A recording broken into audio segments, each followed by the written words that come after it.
When I was 18, I decided to live off the land for a few weeks on the freshwater island where I grew up and carved this wooden fork, among other things. That wilderness experience got me interested in clearing a piece of my family's forest acreage and building a cabin in the woods where I intended to live simply, although I had no prior building experience. So I drew up some simple plans and then built a wooden scale model so I could teach myself how framing worked.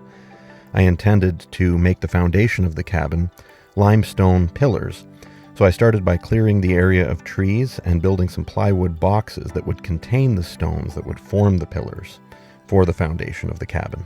I began with field stones and mortar below ground, and then I taught myself traditional stone masonry and used a hammer and chisel and stone saw to cut and shape limestone blocks in geometric patterns in a basic overlapping way that would form foundation pillars like the one you see here that would hold up the cabin.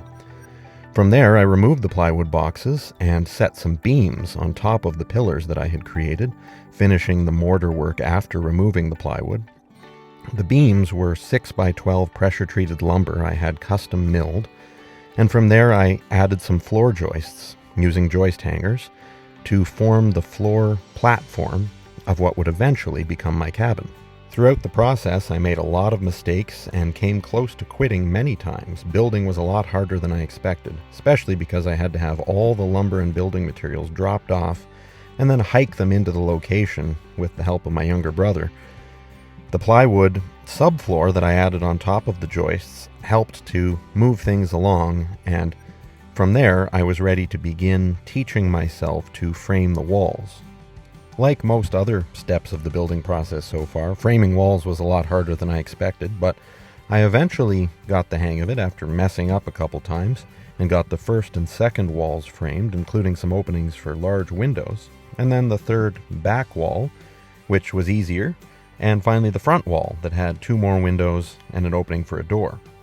Then I started to sheathe the 2x6 stud frame using 5/8 inch plywood, which is a bit beefier than usual for wall sheathing, but I wanted the cabin to be very sturdy, and I had saved up enough money to kind of go premium on building materials. Next, it was time to frame the roof of the shell of the cabin, but first I added some pressure-treated posts and beams to form a roof overhang over the veranda and some custom steel brackets I had a local welder make to hold those.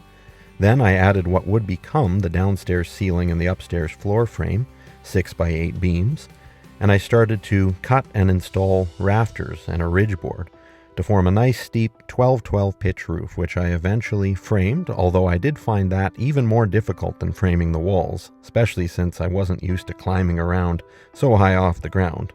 Thankfully, I did eventually get used to that, and the roof frame came together very well, and at this point it was really starting to look like a cabin, especially as I began to sheathe the roof. And instead of plywood, I used 2x8 lumber because I wanted that old-fashioned look of boards on my ceiling. Visible boards rather than plywood, and I didn't plan to put drywall on the inside of the roof surface. I actually insulated from the top, as you see here, using OSB and foam panels screwed down to the roof sheathing. And then I added some building wrap to the entire structure, followed by some siding.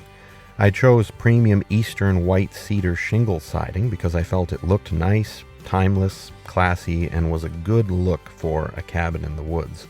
Like most aspects of the project, the cedar shingling took a fair bit longer and was a fair bit more difficult than I expected, but at this point in the project, I had started to genuinely fall in love with doing things the hard way.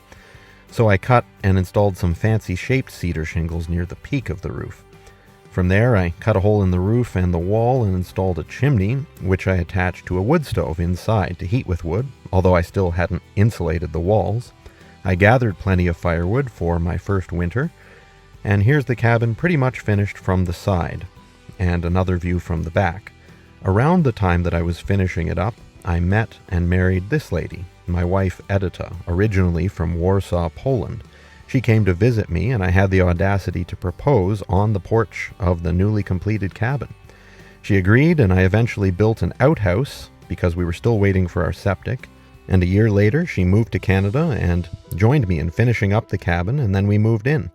A couple of years after that, we had our daughter, Lily, and we're still happily living in the cabin in the woods that I built to this day, although it has grown a little bit in size and fanciness since then. Here's some views of what the inside looks like. This is a view of the upstairs and the downstairs. Here's a view of the upstairs loft area with some galvanized steel railing and a ship's lap staircase that I specially designed. Here's some steampunk style iron pipe light fixtures. We eventually put in a rock garden as well to grow some vegetables and some herbs to keep us going through winter. And tending that garden with my daughter Lily is one of my favorite things. We had our first Christmas in the cabin, and it was very nice and cozy. And here's what the cabin looks like today. There's an addition on there, as you can see, and I'll be telling you more about that and how I turned a rustic backwoods retreat into a fully functional family home in future videos. So stay tuned, and thanks very much for watching this video on my cabin in the woods.